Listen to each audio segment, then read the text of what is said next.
So, it's the Grumpy Baker.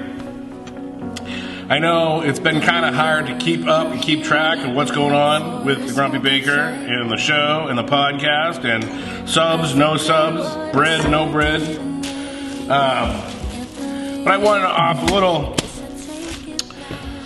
little insight into, I've always been honest with you guys. I've always been upfront about my personal and professional life, to my detriment sometimes. I'd like to offer you guys an explanation as to what's been happening in the past couple of months. So, last year in October when I went, or September when I went viral with some things, I got tons of followers and supporters from all over the country. I was running my business pretty successfully with employees and such. And it was in October that I felt called to the road.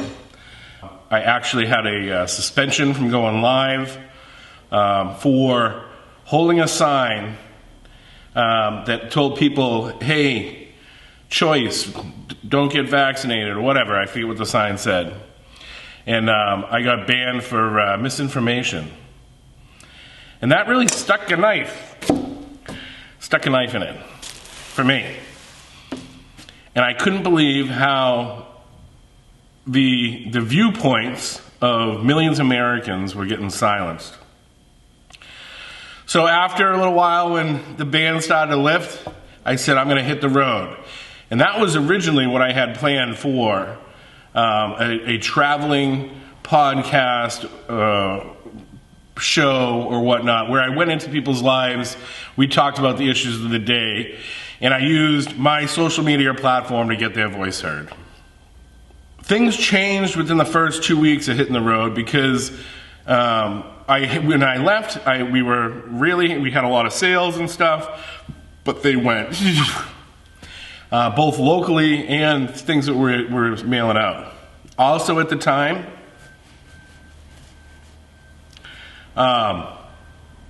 my wife and I had decided that when I was on the road that she was going to handle the business. And that was a lot to put on her shoulders. And she did so successfully. She cut back hours and stuff, but as sales dwindled, we had to let people go. When I was on the road, that's when I formulated the plan to be shooting it as a documentary, to put it in a documentary form. So instead of just little blips, it could be a missile that could go out, that could not only share the viewpoints and the experiences that people had gone through for the past 2 years, but create kind of a time capsule so we never forget. We never forget how this government became tyrannical. At first, I was hoping the business that came in could support the journey, but then I started, because sales and stuff went down, I had to rely on all of you, and all of you came through. Gosh, the whole entire journey was funded by patriots from around the country, and these weren't some were small donations, but these were some heavy donations to help with gas, lodging, hosts, and such all over the country. And I had originally, and this is where I'll talk about the fundraiser goal and why you guys have seen me post the fundraiser goal again. As business went down and I lost people, and I knew that when I got back I was going to have to restart. So basically the funds that were raised, it only got to 50% of what I determined would be required for me to restart my business at the point of when I left. It was a sacrifice being on the road. My business went down, my personal life went down, and because it didn't reach its goal. When I got back, I didn't know what I'm supposed to be doing. Now let's talk about the documentary project. This is my first documentary. I'm a baker. Okay, I'm not a documentary filmmaker, but I am now, once it gets published. Ricky Schroeder stepped up to the plate, and his production company, Real American Heroes, is a nonprofit that is going to be working to edit and release this documentary. I personally came up with a goal of April of this month being a release time. I was kind of naive in thinking that it could be done so quickly. There's a lot to do. There's a process. I was on the phone with Ricky a couple of weeks ago. There may be portions that need to be refilmed. Keep in mind, I shot this entirely with iPhones, 3 of them. Not this professional camera that I have now. There's going to be a lot of voiceover. Like I have to record voiceover and stuff like that to put it together nicely. So it can be what it's truly meant to be. So the anticipated date that I found out a few weeks ago is October. Possibly November, but I'm really trying to push for October because I want this released before the 2022 elections. So this is why you've seen, with an October release date, I was anticipating that if it was released in April, that I would be doing podcasts and I'd be doing, because of the sales or views of the documentary, I was going to be able to finance and afford to film the second documentary, Silenced No More, which I hoped to be going around the country documenting groups and rallies and stuff throughout the summer, and the fight from a group perspective, not just the individual, but a group perspective. But that's not happening. So here it is. I'm stuck with a business that I need new equipment. It's very hard to restart. That's what those additional funds were going to be for. They were going to be funds to help me start my business back up where it left off. I wanted to try to do a daily podcast, but it's very hard to have conversation with just yourself. So I went back to my original plan. I want to do Kevin's Daily Bread, where I go into people's home, I visit with them, we talk about issues of the day, and do the podcast from the road. This isn't going to be a drive across the country thing again. That's not what I want. That's not. It's not fair to you guys either to put that, because I don't have the money to put that financial burden on supporters. But it will be localized to the Pacific Northwest, where I can do day trips and stuff like that, and talk about the issues not only affecting the Pacific Northwest, but nationally. I really think this work is important. This isn't just me trying to be a goofball and a chef hat and apron.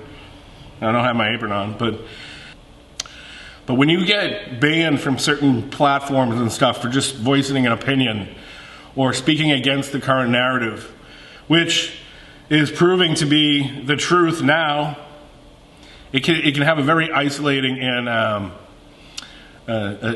doom scenario feeling. So I think this work is important. This work is important to get the regular, average Americans, not just politicians, not just the Fox News, Tucker Carlson talking heads, but to get the real voice of America captured. That's what I set out to do with the documentary, and that's what I want to set out to do with this podcast. And I can't do it without support. That's why I'm going to be reposting the fundraiser. And you know what? If donations flood in and provide the financing to help get my business back off the ground so I can have a livelihood again, great. If not, if it only pays for gas to drive up to Tri-Cities, drive to Idaho, to meet with some people, to meet with some organizations that are fighting against localized mandates or whatever's going on, then that's what it does. I appreciate everybody. I appreciate everybody that believes in me, and I appreciate my hardcore followers and supporters. The naysayers, you can kick rocks. Get off my page. The other reason why things have been changing, and there's been a little like, okay, I'm going to go this, I'm going to do that, and a little indecisiveness for me personally. My life has been turned upside down, and it's very an emotional time for me. Nobody likes to get divorced. Krista and I, we talked this morning about being healthy people and how to make others happy, you have to be happy with yourself, and you have to have some, not selfishness, I wouldn't call it, but you have to have an inner love for yourself and stuff like that, not depend on others for that. My love language is words of affirmation, but I need to give them to myself. But talking about Krista, okay? She needs me to be a stable rock, and that's not what I am right now. My life is totally up in the loops, and for the past year, it's been a tug and push with our relationship. We just make better friends. But it's hard to swallow, it's hard to digest, and so it is a life change for me. The truth is, I do have to get my business back. I have to build my life back and be a rock for myself, to be healthy. I had the business, the restaurant or the Kevin's Daily Bread for almost 2 years, and it had gotten to a point where it was pretty stable, but it's not anymore. So I have to figure out what the next chapter is, and there's a lot coming in within this next year. A documentary release, this podcast, because it needs to be a priority. There's so many people involved in this. It's not just me. It is a huge priority in my life, and I want to make sure that I'm able to give it the time that it needs. So, doing this traveling show around the Pacific Northwest, making some loaves of bread for the locals, hopefully with the support of you guys, the generosity of you guys, I'll be able to put this back together. And that would be if that fundraiser reaches its goal. Stay tuned. I appreciate everybody watching. Have a great Wednesday, and let's see how the bread crumbles. I'm trying to think of a closing line. That's how the cookie crumbles. Take care.